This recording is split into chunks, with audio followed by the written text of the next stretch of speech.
So what do you got in here? Yes, this is a 410 sprint car engine. Beautiful. We sort of, we build 60, 70 of these a year. That's one of our main parts of our business. Nice. 8 throttle body intake there. Yeah, between 850, 920 horsepower. And how long does it take to get one of these built from sort of a get-go, just coming in as a bare block? Normally a week.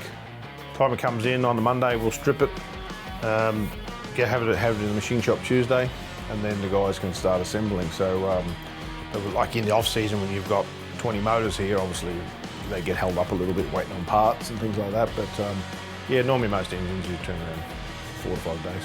All right, so it's a 410 sprint car engine. I mean, you mentioned, there's like a conventional small block, but obviously a lot of what's going on the front here with the oil system. I mean, explain to me what the difference with the oil system you've got here on this engine is and how important that is for what you're doing with these. Yeah, like most engines have a belt-driven dry sump pump off the side, whether it's a Pro Stock or a Supercar or something like that, but NASCAR engine.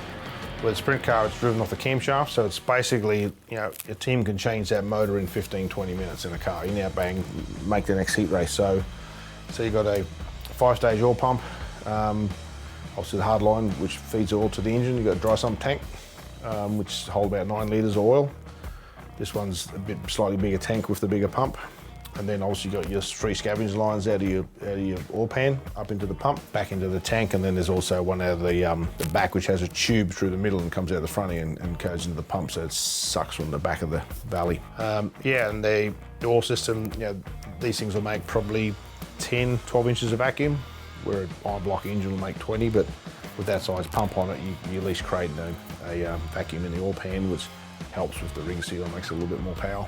Now, you've mentioned we've got the new Syntec filter on here and you've been doing a lot of testing and work with Ryco to develop these.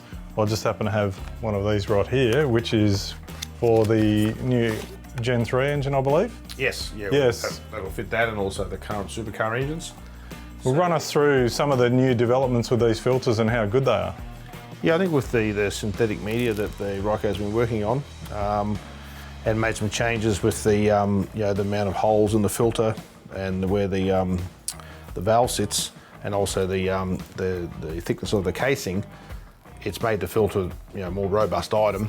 You got higher flow with less pressure drop, and that's a big gain, especially especially in the supercar stuff where every horsepower is important. And these engines where you got too much power, that the filtration side of it's very important. We got tiny fragments of titanium valve retainer and all those little things that come out of an engine now that will be collected in the oil filter. You don't have to run a coarser micron to not worry about the pressure drop. Yeah, and I mean obviously the amount of effort that goes into one of these things here, if that part of the engine's not up to the task, then you pretty much ruin the rest of the engine, haven't you? So no, exactly, and that's what we've seen in the past, where you can have oiling system issues and you fail the engine, which is anywhere $10,000 to $50,000. And as said, in a road car, where if you've got these longer service intervals, the better filtration you have, it just looks after the motor better.